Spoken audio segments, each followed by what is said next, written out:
Action. Before coming to the debate, I want to set this kind of debate in the poor country, where we have the characteristic where economy is firstly not good. The education rate for the women and also the children is very low. There's also non-existent infrastructure and economic ecosystem to actually support the family and the children in the first place. And there's also no protection against women in this kind of health apparatus, health service to actually support the birth and actually taking care of the children after the birth in the first place. With all of these characteristics in the poor country, there are some contradictions where though all of this is not available, but the birth rate of inside that country is very high. This shows to you that the current birth rate is not in line with all the infrastructure and the ecosystem to actually give birth and support the children in the very first place, which will create many problems in the future. Now, before coming to my argument, I would like to clearly, principally, why the government is justifiable to actually encourage this kind of habit, and actually why the woman itself can choose to not have children in where the society doesn't support this kind of motion in the very first place. Firstly, the government, when they know that they cannot give those kind of help to the women, be it in education or health service and so on and so forth, then now it's very justifiable for the government when they cannot support that kind of thing in the first place. It's very justifiable for them to actually encourage not for the women to not have children in the very first place. The second is the woman themselves is very okay to choose not to have children, because right now when they think that they cannot support the children, or also when they don't want to have children in the very first place, then they should have the encouragement and also the support from the government to actually support their own habits and their choice in their life and so on and so forth. Therefore, it is very justifiable for the women and the government itself to actually encourage this kind of habit in the very first place. Now, what do we mean by encouragement? What we mean encouragement is we will create bigger socialization about sex education, family education, and also contraception, and actually preventing the children to be born in the very first place. Therefore, the birth rate will keep lower and lower, and so on and so forth. Now, where does it create a problem? With the high birth rate, especially in the country where they don't have health service available for all of the citizens in the very first place, it is very dangerous for the women and the children, because now they are going to labor, they are going to give birth without many health services to support the birth itself. Firstly, it is very dangerous because there will be high probability for the women and the children to be killed in the action of the process, or after the birth, they cannot support the livelihood of the children and the mother itself. Therefore, with this kind of danger in kind of birth in the very first place, we have to tackle this kind of problem. If we cannot help by giving the health service, then we have to encourage this kind of encouragement to not have children in the very first place. Now, second is, even if the children will be birthed and then they can live and so on and so forth, the children will be born under hardship or hard environment, which means their family under economic hardship will not focus on the children, but their focus will be on only a basic living stuff and so on and so forth. So in the future, the children will not get the education that he needs, and also the health and the other kind of thing that will be considered not important, rather than just food every day and so on and so forth. Therefore, the children will not be encouraged to improve themselves in the future, and will still be in that kind of situation until they is dead and so on and so forth. Now, coming to my first argument, why it will help the women to actually improve their career, skill, and education in the first place. Now, without this kind of children, and with the encouragement of government to not to have children in the first place, now they have time to actually improve their skill, their education, and also their career. Therefore, now they have more education, more skill, more time to actually improve their career, which can help them to support herself first. And then, in the future, we believe with this kind of encouragement, the woman not only able to support herself, but actually also able to help the family, and also to take care of children in the future if they finally decide to do so. But right now, what we need is for the women not only focusing on creating children and so on and so forth, but actually to help them prepare to support this kind of kid, this kind of family. So therefore, the children will be born under circumstances that is beneficial not only to the mother itself, and also to the children, where they have many things that they need to support and improve their life. And now it is available for them, because now the family have the capital to actually support this kind of thing to the children in the very first place. Now, coming to my second argument, it will help to give more safe to the mother and the children in the first place. As we know, in the status quo, pose a very dangerous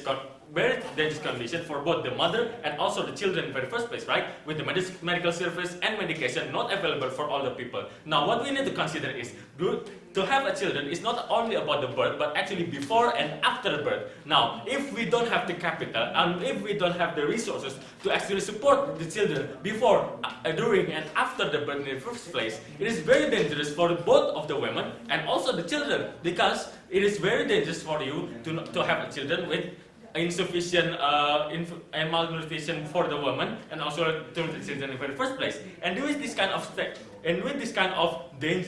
danger posed to the women and the children in the very first place, and we believe that there will be many casualties, especially the mother and also the children. Therefore, right now, the government in this kind of poor country doesn't have the capital to actually give this kind of thing, this kind of service to those women and children in the very first place. When we don't have this kind of capital to help them, then the only way viable right now is to encourage them not to have children in the very first place, because many of these kind of women have children not under their consent. Maybe they're forced by their husband, or maybe in the conditional where women have to have children in order to be considered a good woman and so on and so forth. Therefore, with this kind of situation, we believe that the government must step in and actually support them to get rid of that kind of situation, to help them get outside of that kind of mindset in the very first place, and make them in a very supportive way, in a supportive condition, where they could support themselves, support their family, and in the future, if they, in the end, have the children in the very first place, they will be in the position where they can support that kind of family in the very first place. Now, when we look back at this kind of condition, we believe that the only viable and only right way to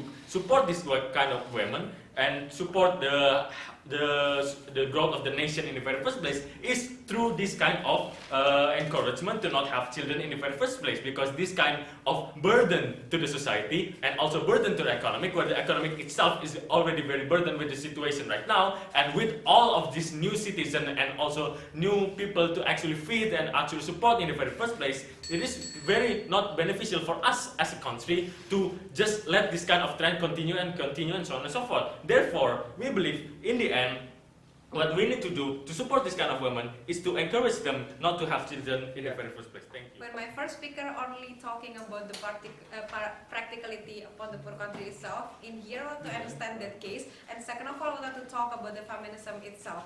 We believe that the goal of the feminism is that equality, right? We believe that man, in the terms of society's mindset, man is okay to not marry, ladies and gentlemen, or even not to have a children at the end of the day, or even in the old age they currently have a children and stuff like that. But it is problematic to happen in the woman itself. When women, in the perspective of society, if they have marriage in the old time or even do not have a children, it is problematic, ladies and gentlemen. We principally regret this particular culture when it is trapped, when it comes trapped the woman to have a children and stop to improve their yearly adult life and stuff like that, ladies and gentlemen. It simplified them at the end of the day as a figure of mom and housewife, and it is only limited to that particular figure and not support the individual improvement and stuff like that. So in here I would like to bring the two scenario when the world without a children in the specific particular time. Second of all, when the world with children, when it is practically not proper for the government to provide a healthcare and stuff like that toward the condition and stuff like that. But we would like to state to you clearly that we're not going to make the world extinct, ladies and gentlemen. We tend to encourage at the specific and particular time only to pursue feminism, and also because it is urgent, because our country is basically poor and doesn't have any kind of proper public security and stuff like that. So moving on to my first scenario, with the world without a children in a specific time. We believe for the woman itself, we would like to encourage their goal of the feminism itself, when they would like to have a prioritization upon their career, upon their education, upon their hobby, and so on and so forth. We see that it is also their right to eventually have the same rights as a man to actually having a higher education in campus, for example, or even have a position inside of their job, because it is also their rights. Second of all, I would like to bring the case when they're doing life as it is, ladies and gentlemen. We believe that it is important to actually not going to trap into the culture of the society when for example, women should have a merit in terms of the age of 20, for example, and so on and so forth. They are free from the culture when we actually encourage this kind of the particular issues, because when we like to actively socialize, we also actually engage the whole stakeholders, which not only women itself, but also society, but also men, also company, for example, and so on and so forth. In the perspective of the company, it also have the capabilities to expand the company's new ideas, fresh, or could also increase the business value. How it is most likely happen? Because we believe that when woman is having a children, it is also happen also affected to the maternity leave, which it could also hampering the progressivity of the company itself. When we are socialized to the woman to not having a children in the specific time, for example, it basically could have the company to extend their fresh idea, because the woman is live longer, and also not to not suddenly opt out to their company, ladies and gentlemen. So we would like to also support this particular stakeholder. Second of all, we would like to also save the particular woman which basically doesn't like children, because this specific criteria is also exists, right? We believe that it is okay to basically to a particular woman to not supporting for a children, or even doesn't like the children itself. So it is, the right as same as thinking as a man itself. Third of all, we would like to change the mindset of the society that women should take care of the children. Like when you see a children, that it is should in line or even linked toward the woman itself. We would like to break those kind of the mindset inside the society itself. It is also has a responsibility for the men to eventually take care of the children itself, and it is not going to mandatory fully for the woman at the very first place, ladies and gentlemen. And it is coldly beyond the shadow of the children at the very first place.